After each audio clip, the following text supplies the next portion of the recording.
All right, now you're going to learn how to create content that your customers will love, and you're going to learn how to maximize your likes on your Facebook page by discovering what your customers really want.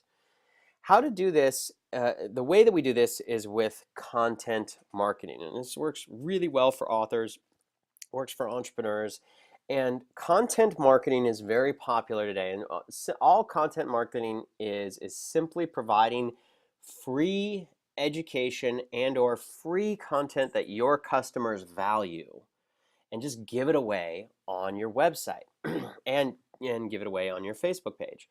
Your customer is going to like your page for its content. So your content has to add value to your customer. So the content on your page, it cannot just be fun or frivolous or funny. It's okay to have funny content too, but if that's all it is, you're not adding a ton of value, and you want to add value to your customers.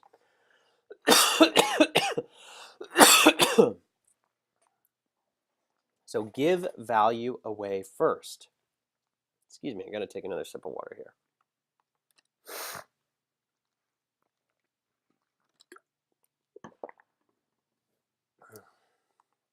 So you want to give value away first. Okay, so have you ever seen a Facebook page that provides no value at all?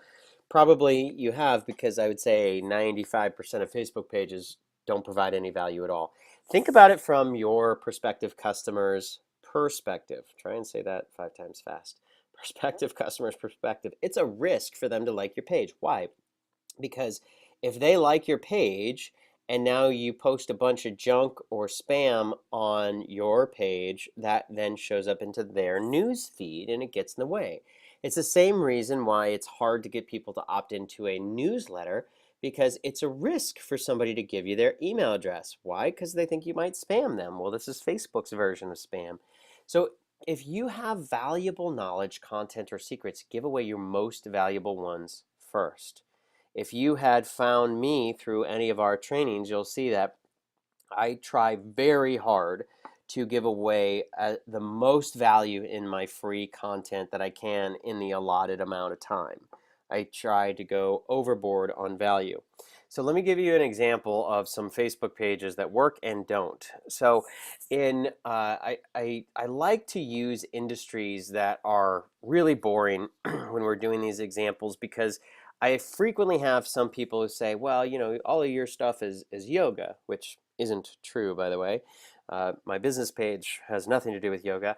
And people say, well, my business is kind of boring. I'm a dentist, or, I'm an accountant, or, I coach executives. So I can't post people doing yoga on our page. Wow, that would be horrible. Well, what I decided to do is choose, one of the least interesting businesses out there. So we earlier looked at car insurance. Now we're going to look at life insurance. Wow, talk about boring. And I can say this because I used to sell life insurance in my past financial advisory career, and saying that you're a financial advisor is how you say that you sell life insurance in disguise. And you can look at these two life insurance companies. Now, these are Fortune 500 companies. I mean, I think maybe even Fortune 50 companies. These are literally some of the largest companies in the world. Lincoln Financial Group, $500 billion company. MetLife is around the same. Huge, ginormous companies. And on the left-hand side, you can see Lincoln Financial Group. They have 2,911 likes and 27 people talking about this. I don't care about the talking about this people, but for a $500 billion company to have only 2,900 likes, clearly they're adding no value on their page. Now, MetLife, they do the same thing. They both sell life insurance, okay? But MetLife, they use Snoopy as their mascot, which is brilliant, and they are clearly adding a lot of value to their customers through Facebook, and you can see why. The proof is in the pudding. They have 500,000 likes on their page. So you can see these two companies that do the exact same thing. One of them is doing whatever they can to provide lots of value to their customers, and they're getting tons of likes out of it. The other one is not trying at all. So here's another example. So here's my friend Andrea Albright. So we helped her get 100,000 likes in just 90 days in our Mastery University, and she adds a ton of value, and she teaches her class is called Amazing Body Now, and her website, she's got two websites. One is My Bikini Butt and the other is Amazing Body Now. And so she posts a lot of high quality free content, so it's pictures of nutritious meals and written recipes. It's techniques of her working out and how to have, you know, your amazing body now, and it's lots and lots of value on her content. Here's another example. Here's another good example with my friend Deborah, who runs Sedona Soul Adventures. And so you can see it says transforming lives one soul at a time for over 11 years. And they do a great job posting a lot of content that their customers really value. And here's something that's interesting. When they first started, they had no idea what their customers value, but they followed the instructions, which are very, very simple. Post a lot of different kind of content, a lot of different kind of content. And you can do this in your photo album stack by posting 10 different photos at a time and seeing which ones get the most likes. And they very quickly cued in to find out beautiful photos of Sedona seem to get the most likes. And what does that have to do with Sedona Soul Adventures? Well, kind of fits, kind of congruent. They post 7 insider tips to Sedona and the vortexes. And if you know what the vortexes means, you're probably a prospective customer for Sedona Soul Adventures. So that actually works for them very well. And the way they figured out what content worked was by posting a ton of different stuff and stopping all the posts, the 90% of the posts that got no action, and focused on the 10% that everybody liked. Same thing for my buddy Drew Canoli. He's got he's now, I think he's almost at 1.2 million likes. He's got his business is called Fit Life TV, and his page is Juicing Vegetables, and he has his business does over $20,000, excuse me, $200,000 a month.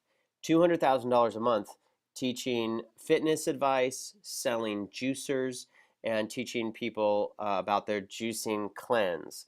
So in this, what they do in terms of providing a lot of value, they provide a lot of recipes, a lot of menus, a lot of free content and free information to help people get healthy and achieve better wellness.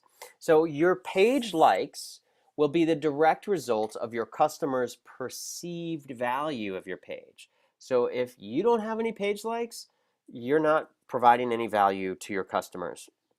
You need to match your content with the emotional need that your customer is trying to fulfill, their want or desire. Now, that's important, and I frequently get people saying, "Well, you know, I'm authoring a business book, and I'm teaching people how to make more money. Where's the emotional need in this?" Okay, great question. So when we post business information on the Brett Gregory Facebook page, that's my business teaching Facebook page, how to make more money Facebook page. Anytime I post business stuff or techniques or tips and tricks, it gets almost no likes, no shares, no, it gets very, very little action. Even though I'm giving away free, high quality information, I pretty much always have to pay to advertise those posts and boost the post and or create an ad. But whenever I post a photo of me traveling, and I've traveled extensively all over the world, whenever I post a photo of hiking Machu Picchu or hiking Mount Kilimanjaro or going to the Ngorongoro crater in Africa or going to 8 Olympics, whenever I post those kinds of photos, I get tons of likes. Well, that's interesting. What's the emotional need our customers are trying to fill? Well, a lot of people want to have a business or a book that makes them a lot of money so we can travel and spend more time living our lives instead of working and trying to pay all the bills. That's the emotional need, is freedom, having more time, money, and freedom. So the content that shares really well and gets lots of likes, comments, and shares on my posts are when I post when I just went to Costa Rica 3 weeks ago to get some new investors into our wellness community in Costa Rica.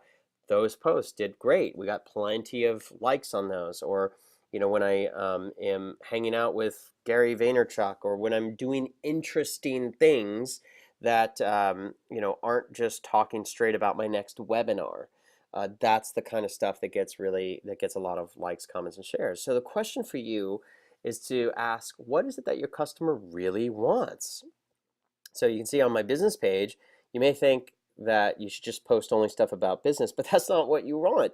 What you want is more time, money, and freedom. That's what you really want. So that's what the pictures and the stuff that really works and shares. So make sure your content is oriented to what they actually want, not what you think they want. Well, how do you figure that out? Good question.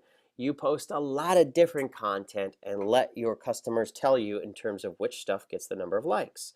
So it's important also to orient your material to customers, not just fans. It's nice that I have 255,000 fans or likes on my Facebook page, but those are not customers. Do not mistake likes for customers. It doesn't work that way. You want to focus your material for your customers, and then you can drive them to your website where you can get their email address and opt them into a sequence and hopefully build a relationship so that you can earn their business.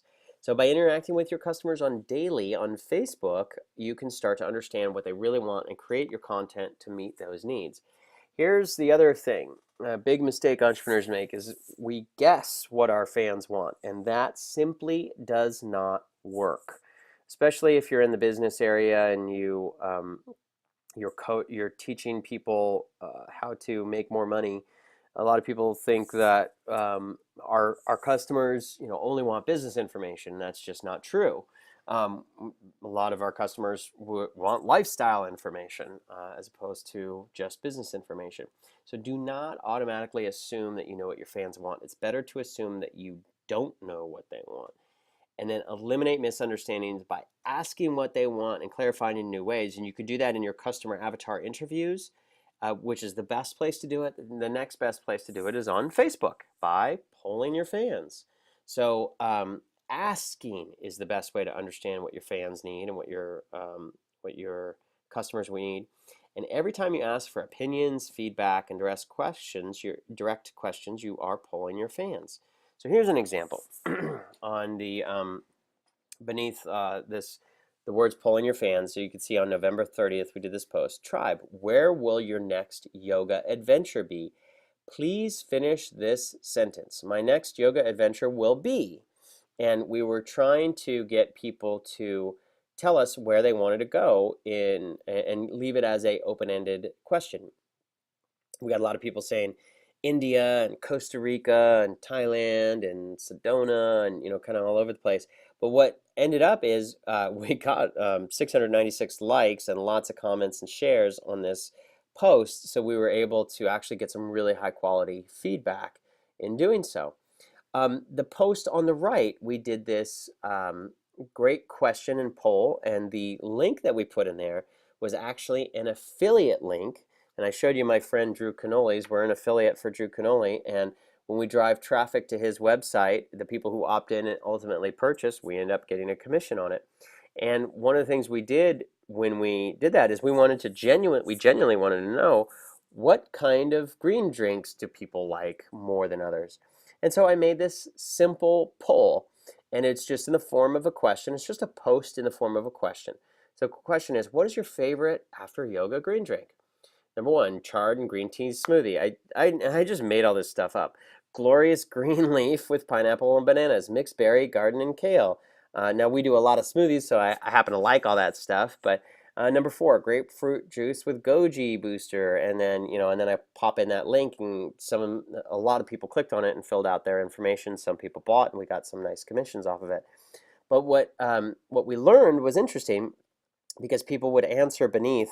A lot of the overwhelming number that people selected was number two. People really liked the glorious green leaf with pineapple and bananas. And so it was interesting, but we also got 422 likes, lots of shares, lots of clicks, and it worked really well. So it's a great example of interacting with your fan and interacting with your fans. It's really, really important. This is really critical. We had a really good question, a nice multiple choice question, but what was even better is the photo. Without that photo, we probably only would have gotten 40 likes. With the photo, 400. We probably got 10 times the number of likes. Now, I didn't test this, but I've tested this concept enough to know that it's a 10x, 10 times more shares when you add the photo. So the photo is really critical. And notice it's not some stock photo. Like, that's a cool looking photo. Actually, secretly, it is a stock photo. Shh, don't tell anybody. Um, the but when you go and when you're looking for photos and you go and buy a photo that doesn't look stock, like this one here. Clearly, it doesn't look like a stock photo, even though it is. Don't tell anybody. Okay, next question, or next point. Your fans will tell you what content will grow virally. And how do they do that? Well, when you post photos on your wall, it's going to get likes. Most of your photos will get few to no likes. Some of them will just get tons and tons and tons of likes. That's the right content. That's what you want to focus on. So here's an example. On our yoga page, we posted these two photos. The photo on the left, and they're very similar. They're people doing acro yoga. You know, one is outdoors on the beach, two women doing in bikinis doing acro yoga. You'd think that one would do very well, but it didn't do very well. It only got 55 likes. And on a page with 1.2 million yoga fans, that's not very good. The photo on the right is two people are doing acro yoga, and they're clearly a couple kissing. That one did really well. It got 2,375 likes. Well, after doing thousands and thousands of posts over 8 years on our yoga page, we learned we've noticed some patterns. And one thing we noticed is photos of people doing acro yoga, and not people, of a couple doing acro yoga while kissing go crazy viral. Photos of a couple doing acro yoga and kissing go crazy viral. That seems to be a formula that very consistently works. I never would have learned that if we hadn't just tried tons and tons and tons of photos. There's so many yoga photos that do not work. 90% of the yoga photos that we post on our page don't go anywhere, but 10% of them do really, really well. And what I want you to do is to post a bunch of different photos to find out what your tribe works. What do your customers value?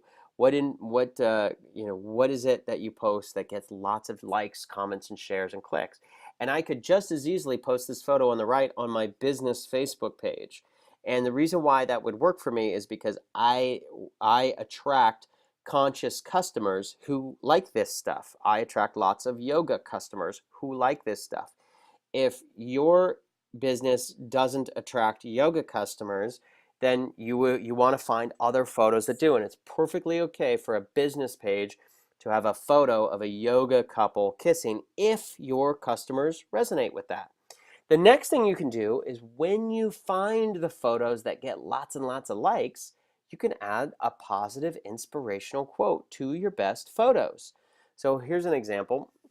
And we tested this photo, so we know this photo worked, and then we added a positive quote to it from Rumi, who is a 13th century poet. And when we posted this, and then we just copy and paste that, we did that writing on a website called PicMonkey. So this is a great free resource, PICMONKEY.com. You can do this for free. Go to PicMonkey.com. And after you've tested your photos, you can add a positive quote from a famous person. So notice this photo of a Buddha. We added the positive quote from Buddha. There's no path to happiness. Happiness is the path. So we already knew that photo was viral. Then we added the photo to it. And then we did a poll. And on the poll, we had, what path are you choosing today? Happiness, gratitude, thankfulness, all of the above, with that poll and that quote from Buddha. And we got 115 likes, 29 shares, and 6 comments in 5 minutes. That post ended up getting 5,000 likes over the next 48 hours and got us, a lot of new likes on our yoga page and a lot of traffic. And we found that because we tested lots and lots of photos. We took the photos that got lots of likes, we put a positive quote from a famous person on it, and then reshared it back on our wall with a question to help increase the comments and engagements. Here's my new favorite website for using Facebook or for getting Facebook photos and posting quotes. It's called Canva, www.canva.com. And it's a free resource, so it doesn't cost anything to use Canva. So go ahead and use Canva. I'm sure they have a pro version. I have no affiliation with them, but I'm sure they have some pro version that you can pay more for more photos or something like that. But you can go ahead and right away, right now, and use all those photos, and you can write your positive quote from a famous person. You can do that for free. The next thing on your post to help get lots more likes and shares is to be very positive. And an example of being positive, one way to do it is to be reassuring. So we just recently had the anniversary of the bombing in Boston, and there was a marathon where there was a bombing at the end of the Boston Marathon. And when that happened, I wrote this message. And I put this really positive photo of these kids in Africa with their feet up. Dear tribe, let's right now share a moment of silence. Focus all your love and healing energy to our brothers and sisters in Boston. Don't hate, fear, bring vengeful thoughts into your space. The world needs love. Let's do our part. We can heal this. Let's do it together. Give love, compassion. Start now. What does that have to do with Facebook marketing? Nothing. But it has to do with me being human and communicating authentically with my tribe and my people, and letting people know, hey, this is who I am, this is what I stand for, this is me, and that helps me attract more customers, way more customers than posting, come to my next webinar. So again, to not to beat a dead horse, but so many people keep saying, hey, well, I teach business, and so I don't do kind of all this woo-woo stuff that you're talking about. We're not into yoga. How can I make posts that are like that? Well, the reality is, if Facebook is about being transparent and authentic, and the more transparent and authentic you are, the more you will attract people who love you and who want to know more about you and be with you.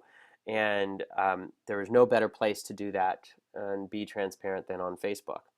Now let me show you how one of my other mentors, Mari Smith, does it, and she does some really cool stuff. So when she posts photos of her interviews, she'll add title text to the photos. And again, you can do this on canva.com very easily. So if you have a screenshot of maybe an interview, or maybe it's two photos, of a photo of you and a photo of somebody you're going to interview, and then you can write on the photo itself. You can add title text to your photos. So here's another way to do it. Keep in mind, Facebook has a rule. If you're going to advertise a post, Facebook has a rule that says you can't use more than 20% of the photo can be text. It has to be less than 20% of the photo could be text. So for this example, would be too much text. Now, she didn't advertise this. This was just a post. And that's fine. You can use as much text as you want on a post, but if you want to turn it into an ad, there is a 20% rule. And so here's your exercise right now. Let's create a poll right now. Pull out a blank piece of paper, and we're going to create a poll that reveals your customers' needs. So question number one, or in the poll that you're going to create, what kind of a poll could you create that would get your customers to reveal their wants, desires, and aspirations? And so question number one, list the top 3 questions you could ask your customers to get their opinion on. Question number 2, list the top 3 questions that will identify your customers' greatest problems that they are looking to solve now. That second bullet point, that's where you're going to make the money. That one is really important. We want to know the problems that people are trying to solve. Last one, list the top 3 questions you could ask that would get your customers to tell you their greatest aspirations, wants, and desires. And if you're having trouble with this, remember, when you're doing your customer avatar interviews, you will get the answers. You'll know exactly what questions to be asking, because you'll start to hear patterns after the 3rd interview. You'll start to hear people saying the same things over and over again. So go ahead and do that right now, and we will see you in session 7, where you're going to learn how to guarantee that your content goes viral.